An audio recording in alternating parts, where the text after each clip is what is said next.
Good afternoon, all of you. Today we will discuss temperature regulating mechanism. As we all know, the normal body temperature and the various mechanism of heat loss and heat, how heat is produced. So, what are the various temperature regulating mechanism in our body? The mechanism that are activated by cold and that are activated by heat are different. The body responds to this either heat or cold by various autonomic, somatic, endocrine and behavioral changes. One group of response increases heat loss and decreases heat production on exposure to heat, and the other group decreases heat loss and increases heat production on exposure to cold. So the various mechanisms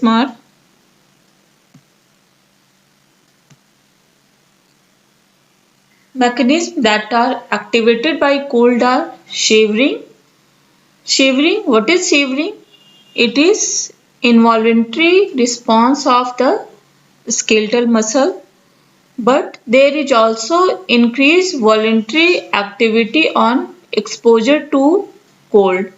It is semi-conscious general increase in the motor activity of the body on exposure to cold, like foot stamping, dancing up and down on a cold day. These are activity that is activated by the cold. Another one is hunger. In cold season, we feel hunger frequently. We feel hungry, and increased secretion of norepinephrine and epinephrine is there on a response to cold.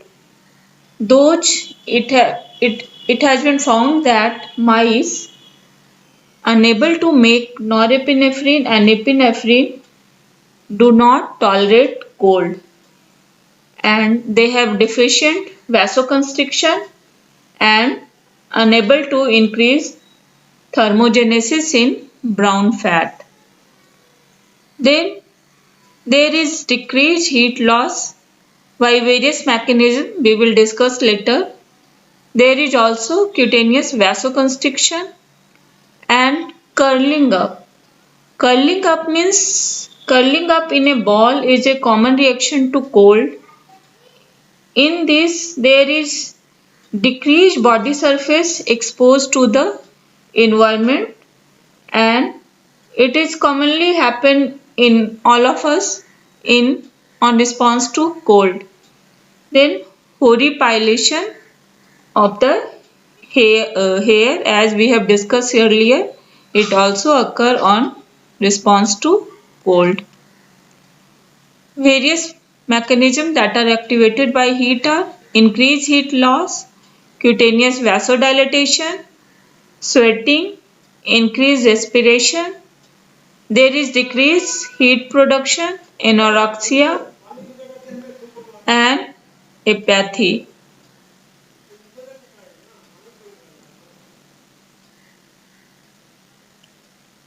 What are the various thermoregulatory adjustment to cold?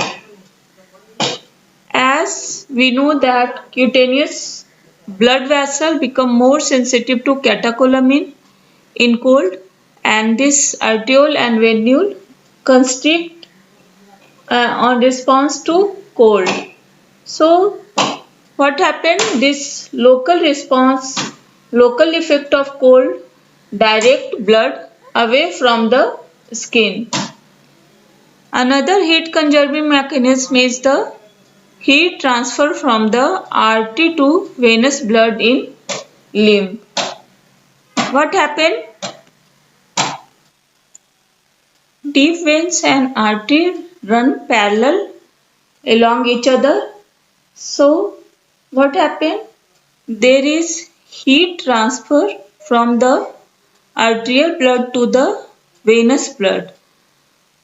Venous blood goes from the extremity to the body, and arterial blood goes from the body to the extremities. So heat is transferred from the warm arterial blood to the cold venous blood, and this mechanism preserve heat. It means the heat is conserved, and the heat is not lost. It is a type of counter current exchange, as we have already read in kidney. It is also example of counter current exchange.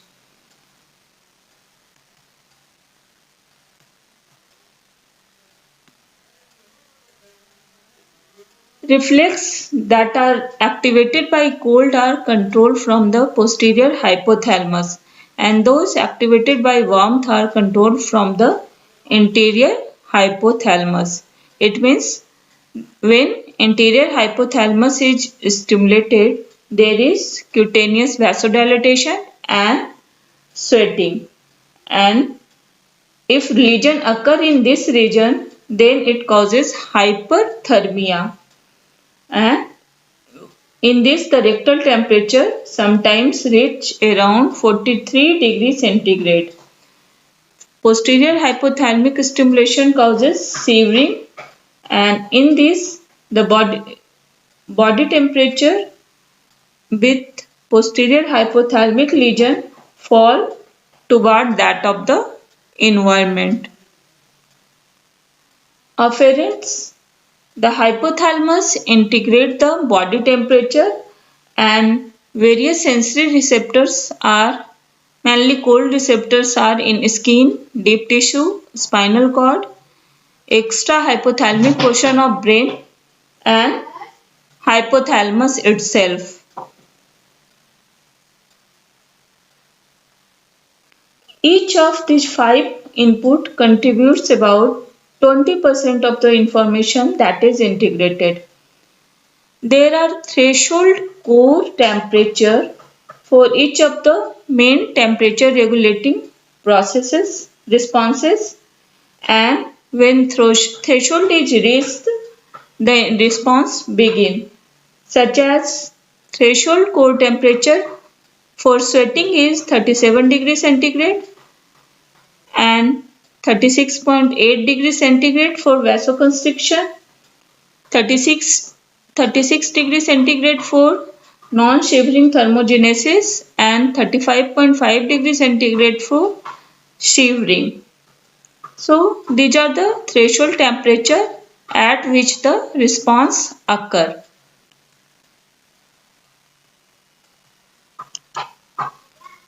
Fever. What is fever? It is the oldest and most universally known hallmark of disease. It occurs not only in mammal but also in birds, reptiles, amphibians, and fish. When it occurs in homeothermic animals, the thermoregulatory mechanism behave as they were adjusted to maintain body temperature at a higher than normal level. So, such as if the thermostat of body has been reset to a new point above the normal body temperature, that is 37 degrees centigrade. It means the body temperature rises above the normal. The mechanism of fever will be discussed in the next class.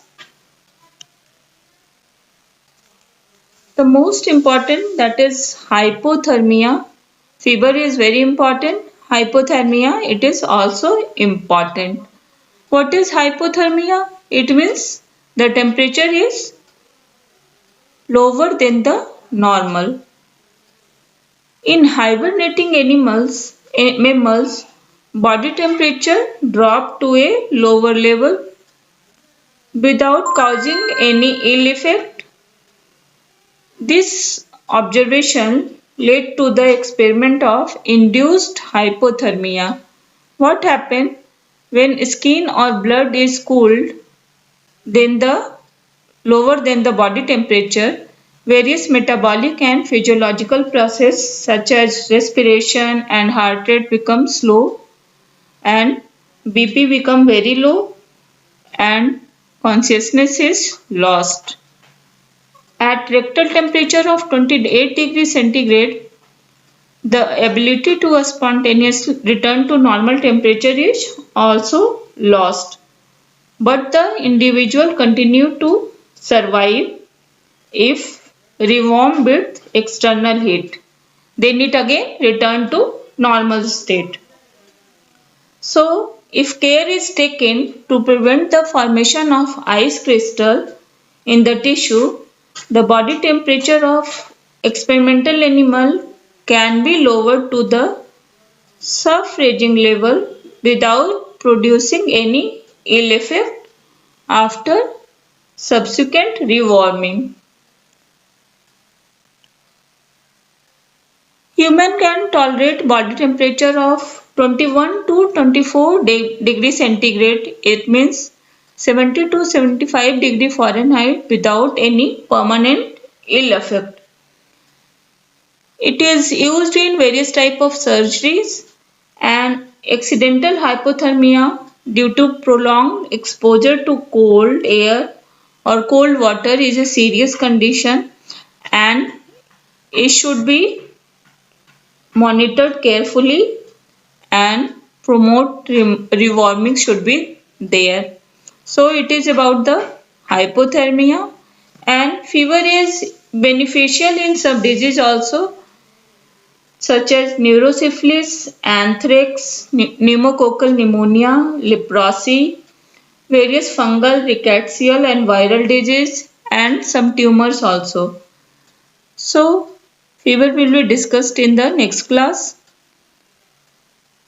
So we have learned various thermoregulatory mechanisms on, on response to cold, various mechanisms that are activated by heat and the integrating center for temperature, body temperature, various afferents and hypothermia. That's all for today class. Thank you.